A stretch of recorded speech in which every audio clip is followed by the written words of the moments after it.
Hello my friends, how are you? I hope you are doing great. Welcome to another YouTube video. So my friend, as you might have recognized that the screen is splitted into two. One where we have the book. My friends, lately I've started to read book as an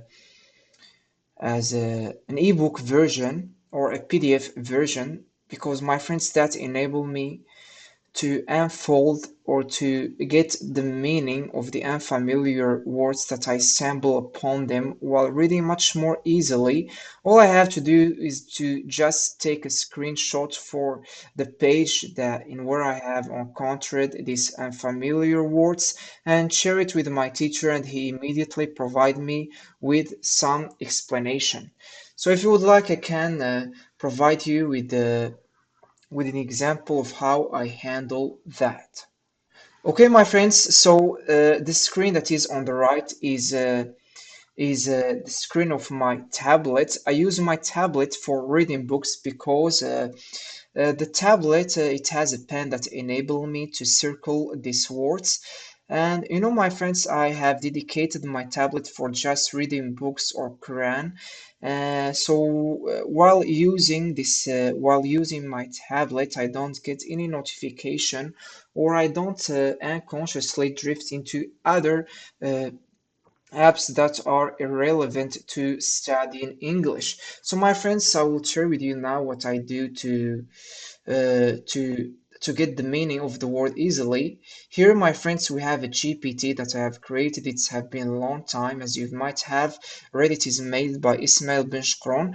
And my friend, the great thing about ChatGPT is that it enables you to tailor or to create some GPTs within ChatGPT that match your preferences and your need.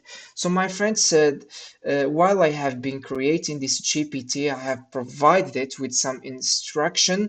So all I have to do, my friend, is just to take a screenshot to this page, and the GPT he gonna go through the instruction that I've already provided him, and he will provide me with the meanings easily and straightforwardly. Can you imagine, my friends, like back in the days, it was very hard for people to uncover words, so it was very a laborious process. So here, my friends, we have the word that I have circled, recapping, expeditors, and here a brief meaning for the paragraph. It is really easy, my friends, to get the meaning of the words.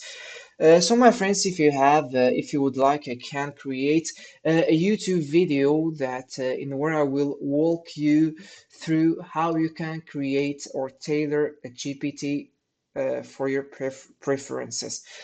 Okay, so my friends, now let's jump into our reflection session. I don't know, my friends, either this is a good word to describe what we do in our reflective session, in where I share with my teacher what I have extracted from the books, and then he provide me with some thought-provoking question or some activities that will enable me to practice speaking based on what I share with him. But my friends, today I had a new idea that popped up in my mind, which is to share with him all the pages that I have read during my reading session. So today I have started from this page. I have marked it with this weird symbol or this weird sign. So all I have to do is to just take a screenshot for these pages that I have read today and provide it to him. And my friends, after that, I will ask him to. I will share with him what I have got or understood, or a brief summary of what I have read. It will enhance it, polish it, fine tune it, and also I'm going to ask him to provide me with we can have a back and forth conversation about what I have extracted that will enable me to practice speaking. So I think this is what our reflective session will consist of. So my friends, now I'm currently taking some screenshots of the pages that I have read. So I provide them to him, and after that I will ask him, my friends, to have a conversation in harmony with that. I hope that it will accept more than five. Yeah, so my friends, I knew that it had set a limit of four uploads. That is really fair because it will be required to, it will be very hard. It will be much more harder for it if he analyzed it or waded through four pages. Okay, my friends, so I will just tell you that I'm currently fasting. For that reason, I found it a bit harder to express myself eloquently and clearly. I found it a bit hard to recall words. But you know, my friends, I think fasting it has much more benefits that outweigh the frustration that I'm currently experiencing while trying to express myself. Okay, so now my friends, I will tell my teacher through the record button to provide that I will share with him what I have got, and then we can dive into a thought-provoking question or something like that. So let's do that. Hello, teacher. How are you? I hope you are doing great. So teacher, I have just shared four images with you for the aim to share with you what I have got from reading these pages. Actually, teacher, I have read more than four pages, but you've prevented me to upload more than four pages because you set limit to just four pages. Uh, Teacher, I'm going to share with you what I have got from these pages that I have read. Then, teacher, you can correct my summary. Then you can correct my summary, what the nuggets of wisdom that I've extracted from these pages. Then, teacher, we can dive into a back and forth conversation or whatever activity that's going to enable me to practice speaking and to think on my toes. And you know, teacher, these pages that I have shared with you, they involve some circled word which I've already asked you about their meaning while I was reading. So, teacher, if you would like, you can we can also dive into this word. And what do you think about this technique or this strategy that I will use from now ago whenever I finish reading my book?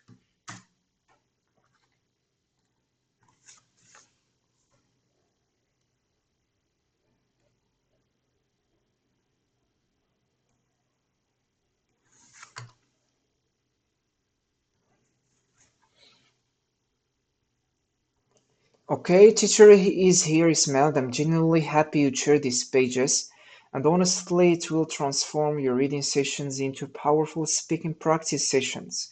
What I think about your new reading technique. It forces deep understanding. To explain a page in your own words, you must really understand it, not just read it. If you can teach it, you understand it. It boosts long-term memory. Sharing a summary plus extracting lessons, spaced recall, proven to improve memory. It trains your speaking and thinking speed by explaining the pages and discussing the fluency, grammar, vocabulary, spontaneous thinking. This makes the process feels like a real conversation. It gives structure to every reading session. Okay, thought-provoking debate, speaking practice, extract lesson. Once you send, I will correct grammar, enhance vocabulary, point out mistakes, extract nuggets of wisdom, ask you a thought-provoking question. Yeah, that is really great structure, my friend. And at the end, my friend, of the response, it provided me with some correction of the mistake that I've committed in my message. Okay, so now, my friends, I will start a conversation with my teacher so I can share with him what I have got.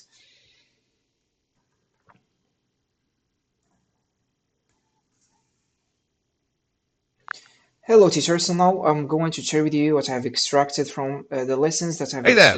extracted.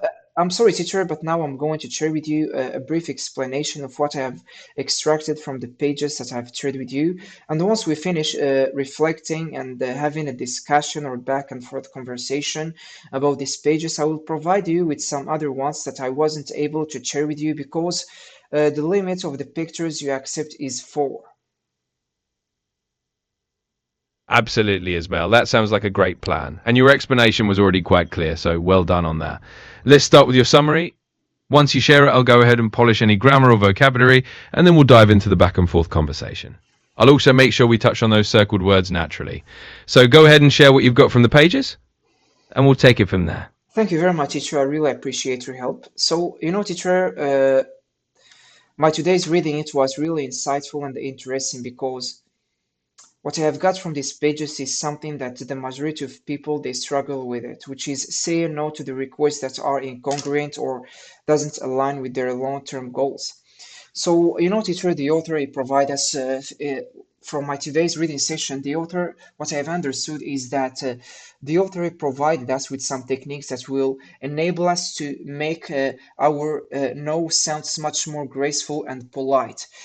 So, teacher, at the beginning of these pages, at the beginning of my reading session, what I have understand is that what lead the majority of people or what prevents or hinder the likelihood of people responding as no is that people they don't want to sound awkward and they want to fit in with other people. And teacher, I think we have inherited this trait from our ancestors. I don't know, teacher, either I have used here the word trait to mean characteristic. Yes, characteristic from our ancestors, because our ancestors, when they were roaming the forest to hunt and to search for their food, they were required or they were compelled or obliged to fit in with a folk. I don't know, teacher, either I have used here a folk correctly, but they were required to fit in with a group of people to survive. But now, teacher, even though people, they are able to survive individually or without fitting in with other people, they still find it very awkward to say no to some requests that they get. So now, teacher, I would like from you to correct what I have shared with you so far about the reason that prevent people from saying no to other things. And after that, teacher, I will provide you with some of the things that will enable us and increase our likelihood to say no without sounding awkward or without disappointing other people. Absolutely, Ismail. You've done a fantastic job summarizing the main ideas. Let's polish up a few things for clarity and grammar, and then we'll dive into the next step. So, teacher, today's reading session was really insightful. What I've gathered is that many people struggle with saying no to requests that don't align with their long term goals. The author offers techniques to help us say no more gracefully and politely. From what I understood, one big reason people find it hard to say no is that we're socially wired to fit in and avoid awkwardness. We've inherited this trait, or characteristic, from our ancestors who needed to conform to their group to survive. Even though that's no longer a matter of life and death, we still feel uncomfortable saying no. Now, teacher, could you correct any mistakes I made in that summary? After that, we'll share some of the author's tips on how to say no without feeling awkward. Thank you very much, teacher, for correcting what I have shared with you. Now we're going to dive into some other techniques that have been provided with by the teacher that will enable people to say no without hesitation for the things for the things that don't align with their long-term goals. But teacher, the first thing we need to, as we have already clarified in other videos, and what I have extracted from the book is that before we say no, we need to have a clear understanding of our main goal of purpose. Because if we don't have a good understanding or if we don't have a mental clarity of what we want to achieve in life or our highest priorities, we will struggle to say no because we will be unable to weigh we will unable to weigh either this request or this or this opportunity that gets into our path is aligned with our goals or not. For that reason, we need to answer the most important question that we have already covered in the last video, that is, or the last discussion, that is, we need to spot or identify just the one thing that we need to get good at it. And based on answering this question, it will enable us to make decisions about other requests and opportunities that we're gonna get. Teacher, now we're gonna dive or switch the gear into some of the techniques and the things that it will enable us to say no much more politely and gracefully. And teacher, before we do that, I would like to mention something why I still have it in my mind, which is that saying no to other people, it will really impact our relationship in a short term. But later, as the other person, after we say no to the other person, he will feel disappointed and annoyed. But that is shortly, my friend, because after the person, he will reflect that we are really evaluating our time and we have said no because we have some other priorities. So this person, we will gain his respect. And also, my friends, saying no, it will enable saying no. It will inevitably, it is inevitable that we will feel a burst of regret. I don't know, teacher, either I have used here a burst of regret, but what I really mean by it is that we'll have a feeling of regret because we know that the other person at which we have responded as no, it will feel disappointed, annoyed, and that it might impact our relationship with him. But as I told you, my friend, that after this person, he will reflect deeply that our we have responded with no because we value our time. We have some other things that we are committed to it and some other priorities. For that reason, we have responded to no. So now, teacher, I would like from you to correct what I've shared with you. Then we can move into some of the strategies and tips that the author have provided us to make our no sound less harsh and much more graceful. Of course, Ismail, you've done a great job summarizing the key points, and I'll be happy to refine your wording a bit. Polished version of your explanation. Thank you, teacher, for correcting what I've shared. Now I'll dive into some of the techniques the author suggests for saying no to requests that don't align with our long term goals. First, as we've discussed before, it's crucial to have a clear understanding of our main goals or priorities. If we don't have that clarity, it becomes harder to say no, because we can't easily judge whether a request fits into our priorities or not. Once we know what we truly want to focus on, it's easier to weigh opportunities against that main goal. That makes it simpler to say no gracefully. Also, teacher, I wanted to mention that saying no might cause some short term disappointment or annoyance in others, but eventually people respect us more for valuing our time and having clear priorities. In the long run, that respect is more valuable than short term popularity. Now that I've refined your explanation, let's move on to the author's tips for making no sound more polite and graceful. Feel free to share any specific techniques you'd like to focus on, and we'll discuss them. Okay, so teacher, some of the techniques that the author had provided and that had really resonated with me. Teacher, I don't find any problem with saying no because I'm really aware about the consequences of saying yes, about the consequences that might result of saying yes. Teacher, some of the things that will enable us to say no without hesitation is that if we say yes to something, we need to think much more deeply that if we say yes to it, we are saying no to some other things that we must be doing that align with our long-term goals. Another thing, teacher, is the author, some of the things that will enable people to get used or to cope with saying no and say it as something that is normal, uh, is they need to start practicing saying no in email because email the space that email that sending that drafting and I will try to rephrase that, teacher, because it sound a bit awkward. So I would say that sending emails is one of the best strategies to say no, because the space that sending emails provide to us make it much more easier and straightforward to say yes to people. Okay, another thing, teacher, the author had provided us with a great example of a person who had been saying yes unconsciously to avoid other people being annoyed or disappointed. But after this person, he came to understand that his day he is hijacked by other people requests. And teacher, the word hijacked, I have used it here creatively to mean that. Like the day of this person, it gets literally controlled by other people because he found himself responding with yes to every request and opportunity because he really don't want to upset and annoy the other the other persons. And a strategy that this person started using, which is whenever he gets a request from another person, he told him that he will check his calendar to see either he can accept his request or not. And my friends, since he had started applying this strategy, he recognized that it enabled him to think deeply and to take some time to see either this opportunity or request that he gets from other people is interesting from him or not. My teacher, the author, had provided us with numerous strategies, but I'm sharing with you just the most important ones that stood out with me and resonated with me, and the ones that are easily applicable, that might be easily applicable by other people. I don't know, teacher, either I have used here the word applicable to mean easily executed by other people.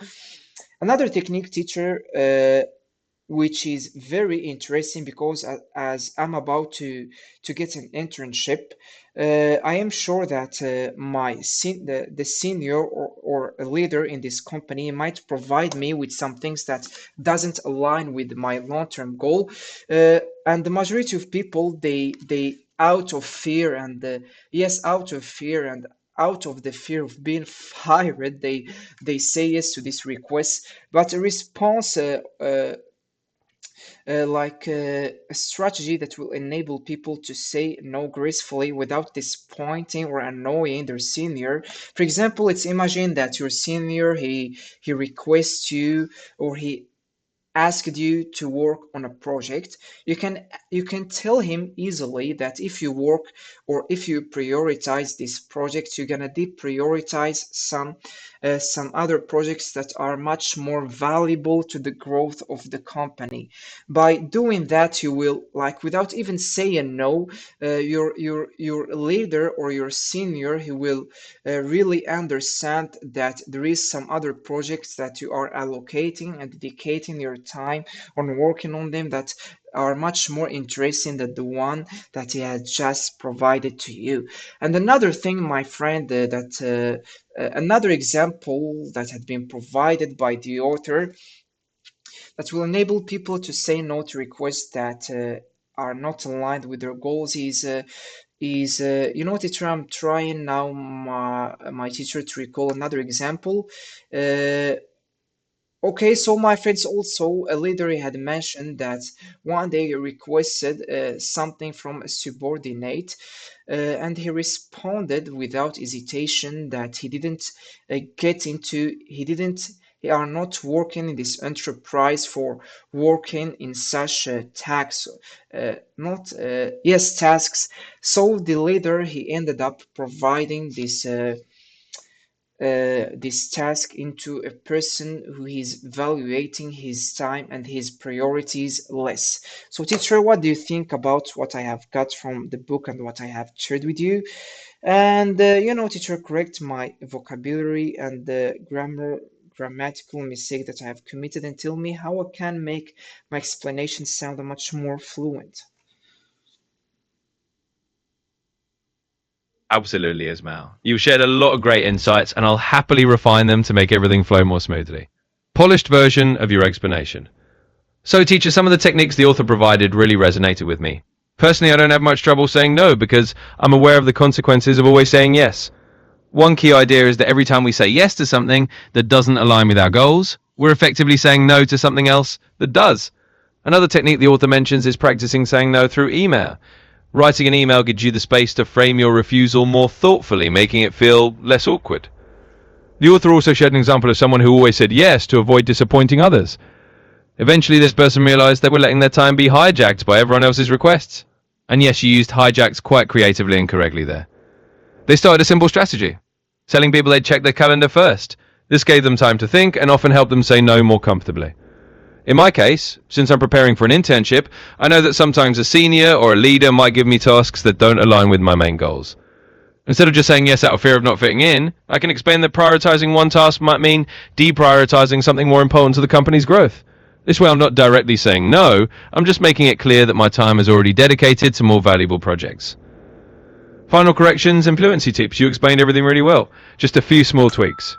Instead of enable us to say no without hesitation, you can say help us say no confidently. Easily applicable is perfect to mean something that can be easily done by others. Great choice of words. Your explanation's already quite fluent. Just remember to keep your sentences a little shorter for clarity, and you'll be perfect. Let's now jump into a quick roleplay scenario where you can practice one of these strategies. I'll guide you so you can use the vocabulary naturally, and we'll wrap up by confirming that you've unlocked these phrases into your toolkit. Ready when you Okay, are? yeah, I'm ready, teacher. But before we do that, I would like to provide you with some other pages that remain. I haven't shared them with you yet because well, I have attempted to do that. You told me that you have a limit of 4 pages per message.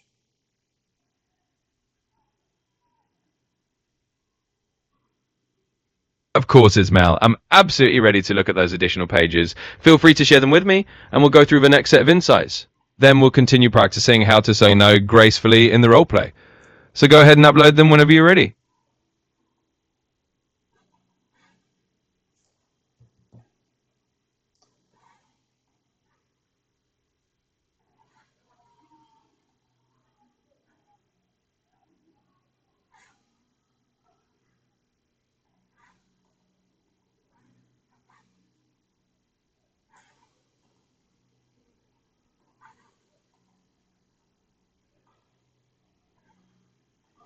So, teacher, I think I have already shared with you all the things that are involved in these pages. So now, teacher, I think it will be much more better to dive into a back and forth conversation, opposing debate, or whatever activity that's going to enable me to practice speaking based on the pages that I have shared with you today. And also, teacher, I would like to practice the word in speaking practice that are circled in the pages I provide you both. You know, teacher, the pages that I provided you both at the beginning of our conversation and now that I'm going to send to you.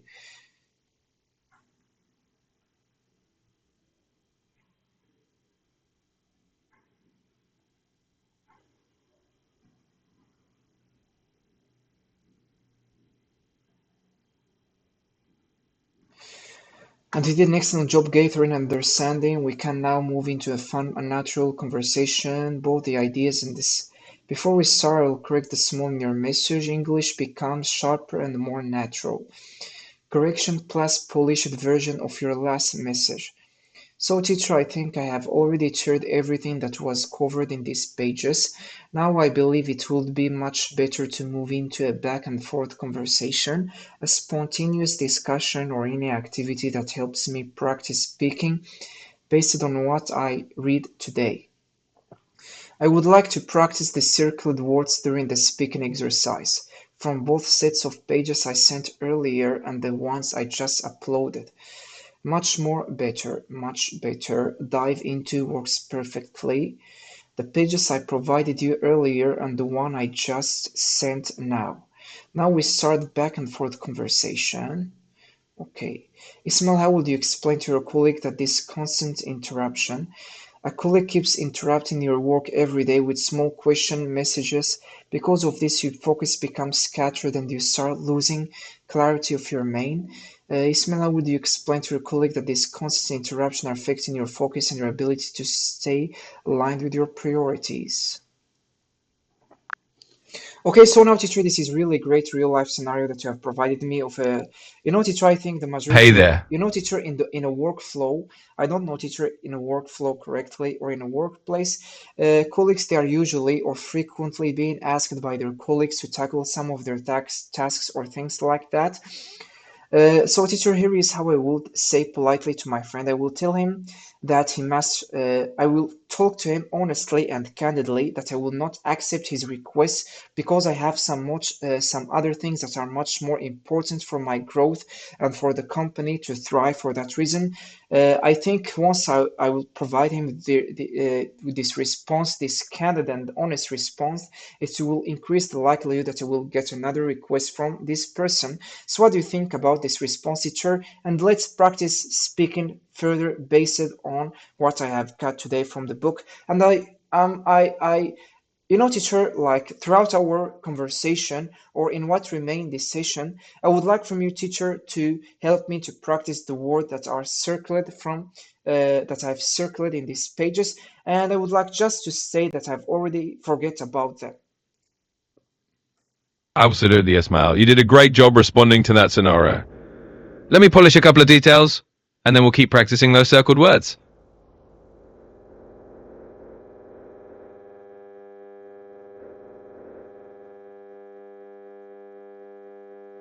Okay, teacher, I'm waiting for your polishment or your fine tuning. Absolutely, Ismail. Here's the refined version of what you said.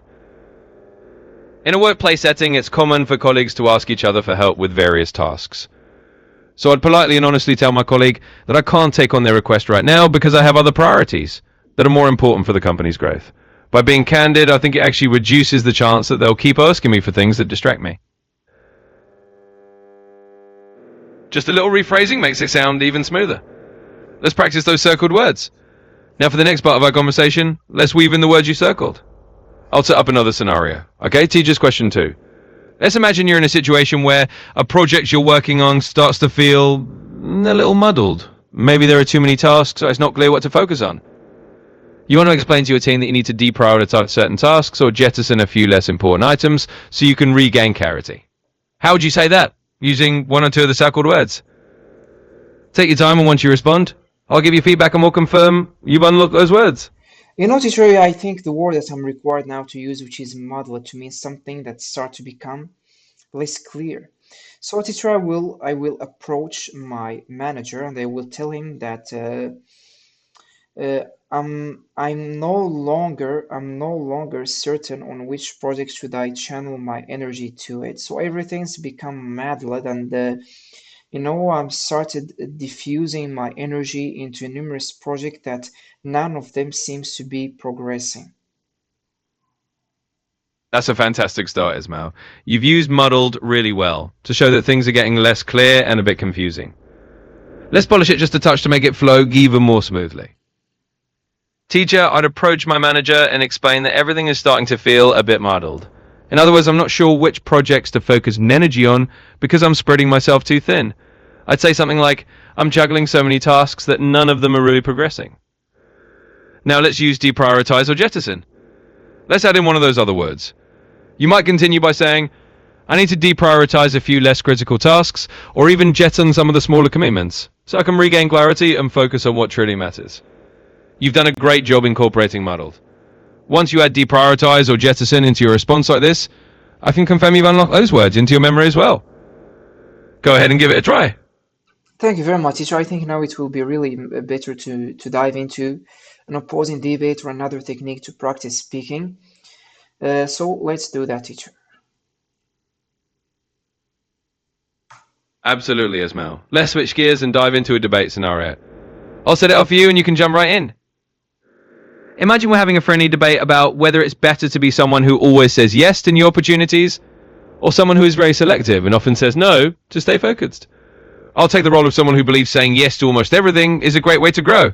Your job will be to argue the opposite. That being more selective and saying no is actually better for long-term Okay, success. so now, teacher, I think you were about to provide me with a response. So, teacher, when I ask you about a back and forth conversation, all you have to do is just set the scene and not tell me what I have to say. Thank you, teacher, for keeping that in mind in future conversations. So now, teacher, here is what I will tell this person. I will explain to him and break down the importance of being really selective on choosing the opportunities that get thrown in our way. Because I think, teacher, I can share with this person that what had really led me to not master any skill so far is the fact that I was trying to juggle numerous things at the same time. I don't know, teacher, either I've used here the word juggle to mean trying to do numerous things at the same time and try to learn numerous technologies and techniques at the same time. But now, after I have dived into the book Essentialism, I've understand that we need to identify or spot just one thing that we want to get better at it, and to align all the decision that or the action that we take every day with growing or bettering or improving this one thing. Absolutely, Ismail. And you're doing a fantastic job expressing these ideas. You use juggle perfectly to mean handling many things at once. And you've really highlighted the essence of being selective. Polished version of your explanation. So, teacher, I'll explain to this person that being selective about opportunities is crucial. I tell them the one reason I hadn't mastered certain skills before was because I was trying to juggle too many things at once. learning multiple technologies simultaneously. But after reading about essentialism, I realized the importance of focusing on just one thing at a time and aligning all my decisions with improving that one area. Okay, next steps, debate flow. You've done great.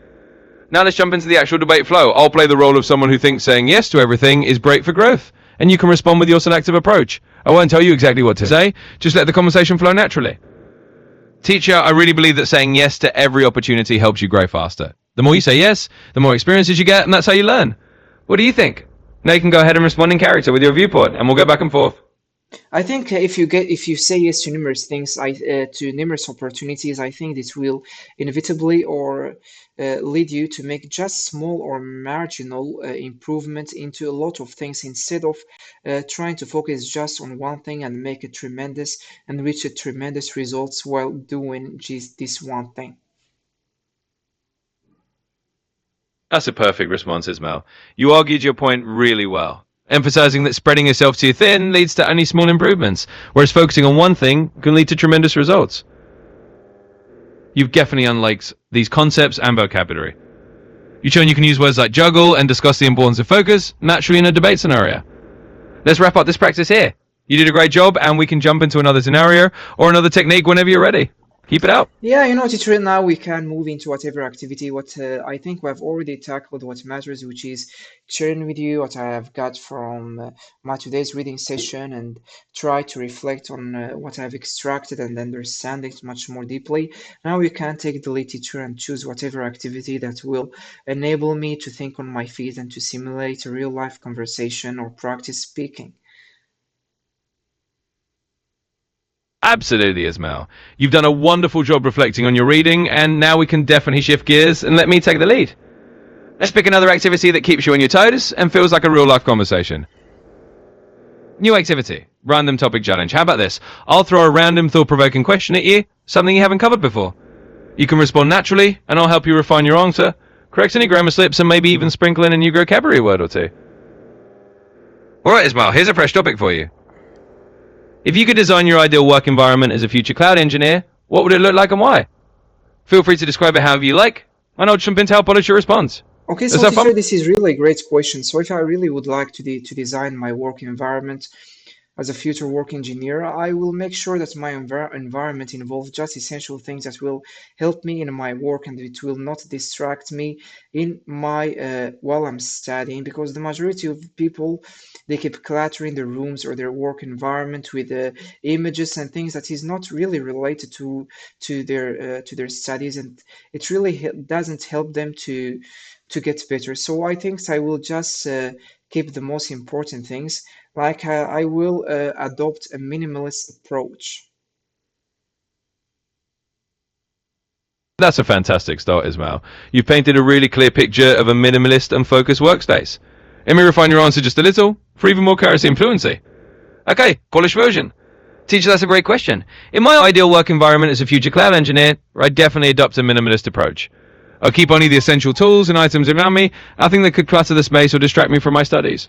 I think a lot of people surround themselves with things that aren't really related to their work, and that can slow them down. So for me, a clean, distraction-free workspace would be key.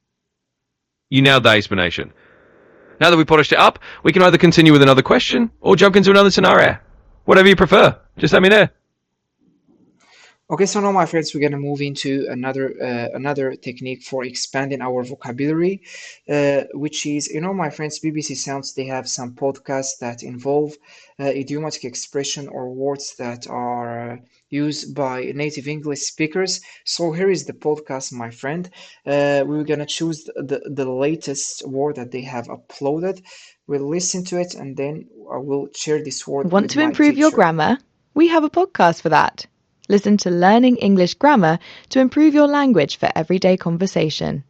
I've got a sink full of dishes, so that needs cleaning. I saw a photo of my kids when they were really young, and my wife and I talked about what it used to be like when they were babies. Onions are quite healthy, aren't they? So's vinegar. Oh, it's turned into a debate. What do you regret? Do you have a long to-do list? And would you rather climb a mountain or sail across an ocean? Test your grammar today. Search Learning English Grammar wherever you're listening to this podcast, or visit bbclearningenglish.com. Hello and welcome to the English We Speak, where we explain phrases used by fluent English speakers so that you can use them as well. I'm Fei and I'm joined by Beth. Hello, Beth. Hi, Fei. Something embarrassing happened to me recently. Oh, really? I want to hear all about it. Well, my cousin asked me if I'd bake her daughter a princess birthday cake, and I thought I could. Turns out I was completely off base. I can't decorate cakes at all. It was awful. Ah, you were off base. You were wrong. Why was this cake decoration so bad? Well, let's just say the cake looked more like a monster than a princess. If someone is off base, it means they're mistaken or their guess or opinion is far from reality. I thought I could decorate well, but I can't. Oh, it happens to all of us. Well, the other day I was trying to make a costume for my son for World Book Day, but it turned out I got all the measurements wrong. The costume was too small. It didn't fit. I was way off base. Oh dear, that does not sound good. Let's listen to more examples of off base. I've got this feeling that Georgie is annoyed with me today. What do you think? Am I off base? I thought I could fix the toilet, but that was totally off base. I can't, and now there's water coming through the ceiling. The critics said the film was rubbish, but I think they're completely off base. I loved it. So off base is like saying you've got the wrong idea or you're mistaken. And we often add totally or completely before it, like we've heard in examples in the programme. It's also common to add the word way before it, which is an informal way of saying really. Beth, you don't like chocolate, right? What? You are way off base. I love chocolate. I think it's interesting knowing where this expression comes from. Do you know, Fei? Yes, it's originally a phrase from baseball. If you're off base in baseball, you're standing somewhere that's vulnerable. You're in the wrong place. Exactly right. Well, we'll be back next time with another useful English. Okay, so my friends, now I have just finished listening to to this clip about the word of base. I have understand that the word of base it is used when we are trying to make something because we think that we are good at it, but we end up with botching this thing. So my friends, I will try to know whether I have a good understanding of this word while having a conversation with my teacher. Hello, teacher. I hope you are doing great. So, teacher, now I have just finished listening to. I'm sorry, but I'm having trouble responding right now. Please wait a bit and try again. Okay, now, teacher, I have just finished listening to a podcast that talk about the word of base. I'll provide you with the meaning of the word of base. Hey there! I think, teacher, that the meaning of the word of base, which is an idiomatic expression, which means when we are wronged or yes, when we are wronged. So, teacher, the host of the podcast, they have mentioned that she is good at doing something. For example, she had accepted or say yes to of a request that had been provided to her of making a good cake, but she was really off base because the decoration of the cake it was very bad and it was higgledy piggledy.